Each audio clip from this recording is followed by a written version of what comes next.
It is often said that true leadership is tested in times of challenge.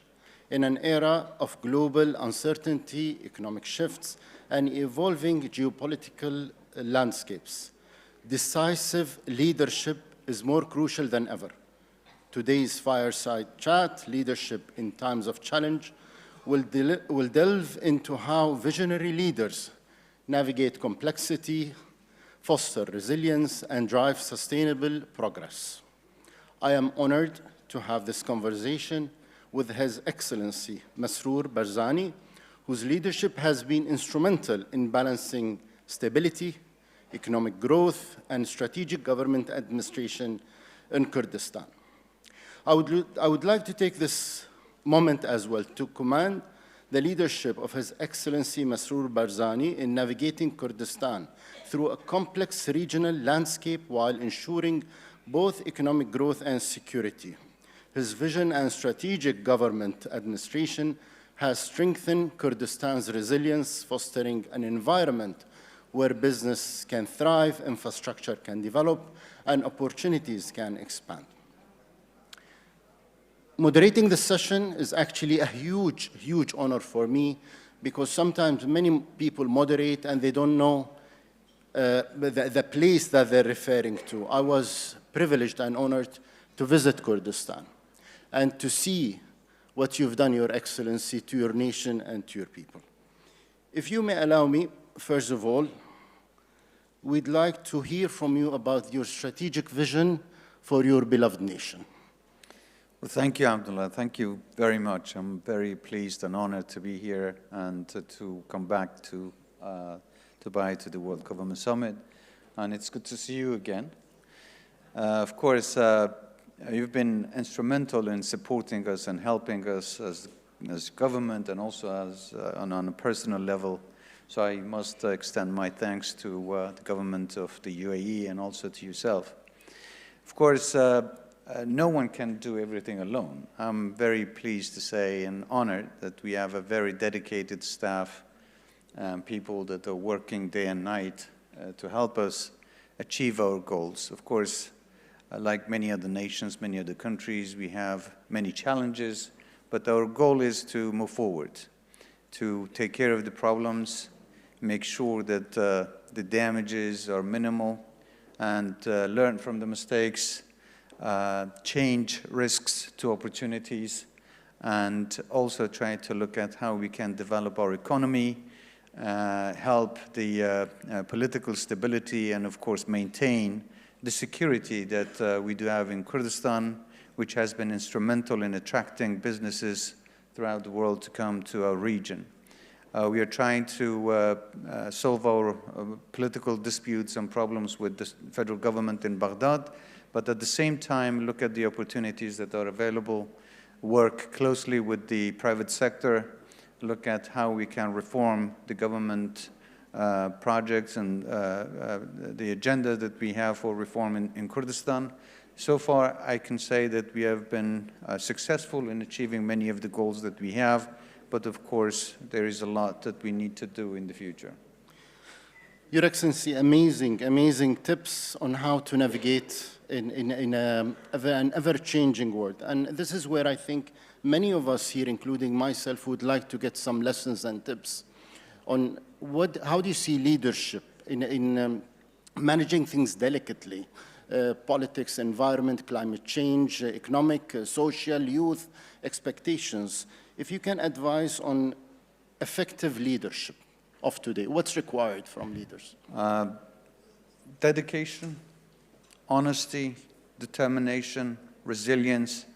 These are qualities that every leadership needs to have. You need to look at what your people want the most.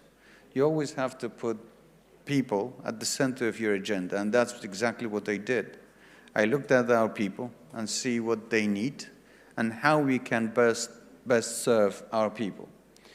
In order to do that, there are many things that you have to do. You have to make compromises, you have to actually fight in many different fronts to achieve the goals that will be once again put to the use of the people.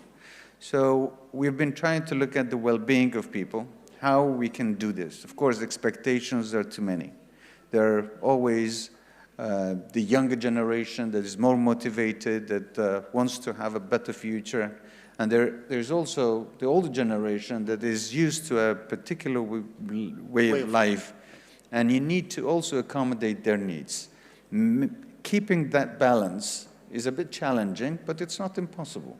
You need to work with different generations. You need to look at different opportunities. And also you have to learn from the success stories of the countries that have gone through this path. And in our case, UAE has been a model that we've been looking up to, and really it has helped us to accelerate the changes and the reforms that we have done in our region. Your Excellency, when you mentioned the word people, when I was in Erbil, and by the way, it's a beautiful city, worth visiting, worth investing in, enjoying. When I went to Erbil, I saw lots of young people, very active, very dynamic. And I would like to zoom in on how do you see the role of the youth of Kurdistan in the prosperity of Kurdistan in the coming years? Of course, education always is the first thing. We are trying to build institutions that can provide a world standard education to our youth. I'm proud to say that today we have many different universities, some public, some private. And many of our graduates are now coming back to either the public sector or have their own private businesses. The government has been supportive to help the entrepreneurs and new businesses to form, and we have launched many programs. One of them is Bloom, for instance, that the government is providing loans to those who are interested in doing their own business.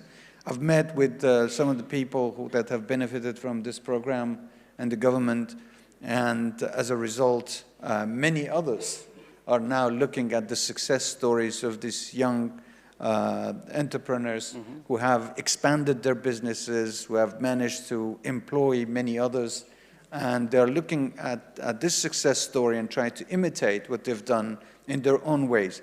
So the government, in my view, should be a regulator, a facilitator, and not dictate how people want to live their life. Of course, everything has to be within the framework of law, but you know, if the government can help the younger generation to come up with their own way of life, as long as they respect the law and do not cross the lines, I think that would be the best way to motivate the younger generation. And I'm you know, happy to say that we have a very dedicated young generation today in Kurdistan that is willing to take up the challenge and move forward. Beautifully said, Your Excellency. Maybe if we speak about the younger generation and what you're doing for them, the funding, you know, creating this entrepreneurship spirit.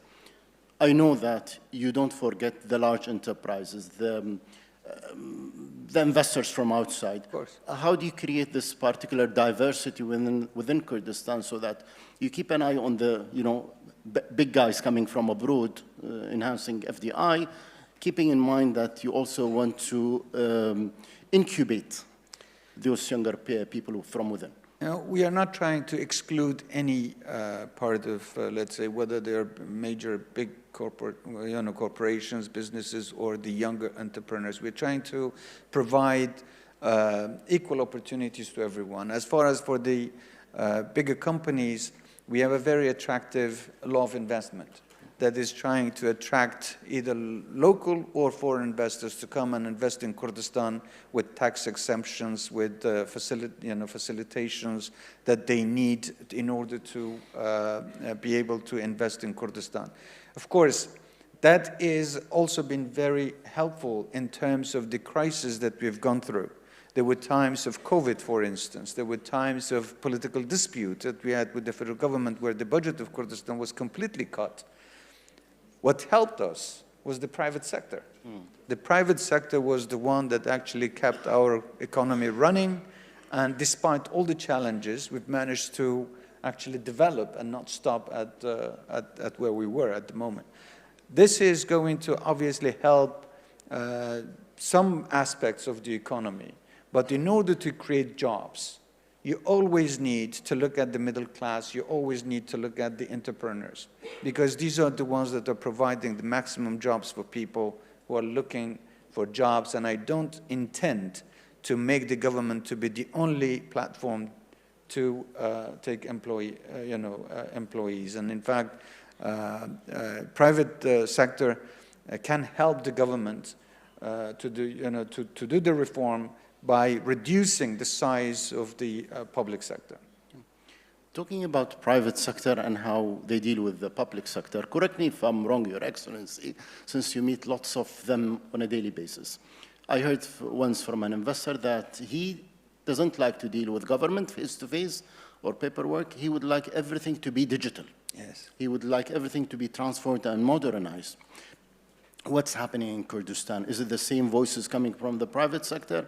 And if it's the same voice, what's happening with the digitalization strategy? Yes, we have a very aggressive reform program of digitalizing our system, whether it's public services, whether it's our economy, financial institutions, business to business, daily businesses. So everything, we are actually looking at how we can best digitalize our systems and educate our people to know how to use these new systems that is provided for them. Let's not forget, we still have an older generation that is struggling to use this, new technology. Yeah. But that's not stopped us, because we continue to provide the services for those who need it, but also we have created a very advanced data center, and we're trying to basically do everything based on the analysis and the calculations of the data that we have. Based on that, we are looking at how best we can create a system where citizens can easily deal with the daily lives and the businesses they need, their requirements, and even interactions with the government without having to go through so many different routines and then be bored with it. Mm-hmm. We are cutting down all these steps. We are trying to make things available for them. For instance, payment. People have to go and stand in line to pay for electricity or for any bills that they have to pay to the government. Now, with this new systems, with the digitalization, you can actually use your phone to pay wherever you want, whenever you want, however you want. So these are the kind of things that people expect, and we are at the stage of transition. I'm not saying that we have done everything yet, but we have a very good start. Knowing your people, working under your leadership, it's gonna happen. When we speak about, this is my last remark and question. As we speak about advanced technologies, it's all about the future, about AI, about so many things. But let's talk to the people in this audience and people who are watching us and listening to us online. If we ask His Excellency Masrour Barzani to draw an image of Kurdistan 10 years from now, what's your dream for your nation? What's your dream for the people and the vision that you have for your beautiful nation? And that's the closing remark. Well, Kurdistan is a beautiful place. We are not trying to copy any other country. We are not trying to imitate any other country. We want to learn from the successes that successful countries and nations have achieved. Of course, in 10 years' time, I see Kurdistan as a peaceful, prosperous, developed region that can be a beacon of hope for many people in this turbulent area of the Middle East, with a developed economy, sustainable economy, with basically a digital financial banking system, with investments coming from different parts of the world. Of course, with the diversification policy that we have today, looking at developing different sectors like agriculture, industrialization, tourism, education, health sector. We hope that Kurdistan not only can provide best services to its people and beyond, but it can be a region where I hope people from the rest of the Middle East or the rest of the world can look at Kurdistan as the new destination for development and hope. I'll be the biggest supporter of that particular mission. Thank you. Your Excellency, every time I listen to you, words of wisdom, words of determination, visionary leadership, honestly, and lessons on how to navigate and manage things in a very delicate way. I wish you and the people of Kurdistan the best. Very honored to moderate the session. I know you have another meeting to rush for, hence we have to say goodbye and hopefully we'll see you soon. Well, thank you very much. Thank you very much. It's an honor to be here.